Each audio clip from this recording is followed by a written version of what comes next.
Hi friends, ఎలా ఉన్నారు అందరూ? ఈరోజు మన డైలీ వ్లాగ్స్లో డే 3. సో డే 3 వచ్చేసి ఈరోజు నేను ఫ్రూట్ సలాడ్ చేసుకున్నాను. ఫ్రూట్ సలాడ్లో నా దగ్గర ఉన్న ఫ్రూట్స్ యూస్ చేశాను అనమాట. నా దగ్గర already pomegranate, Apple and banana ఉంది. సో నేను ఈ 3 ఫ్రూట్స్ యూస్ చేసి చేసుకున్నాను. అండ్ డేట్స్ యూస్ చేశాను అండ్ కొన్ని డ్రై ఫ్రూట్స్. సో ఇక్కడైతే నేను ఫస్టే మిల్క్లో కస్టర్డ్ పౌడర్ వేసేసుకొని మంచిగా క్రీమీ టెక్స్చర్ వచ్చేసిన తర్వాత కొంచెం సేపు బయట పెట్టి తర్వాత ఫ్రిడ్జ్లో పెట్టేశాను.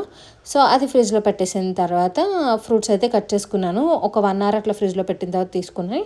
సో ఇప్పుడు నేనైతే ముందుగా ప్రిపేర్ చేసుకున్న క్రీమీ టెక్స్చర్ ఇది ఉంది కదా, ఫ్రూట్ మిక్చర్. సో అదైతే కింద వేసేసుకొని దాని మీద అయితే నేను కట్ చేసుకున్న ఫ్రూట్స్ వేసుకున్నాను. సో ఫస్ట్ అయితే యాపిల్, బనానా అండ్ పొమోగ్రానేట్ వేసుకున్నాను. టేస్ట్ అయితే చాలా బాగుందన్నమాట.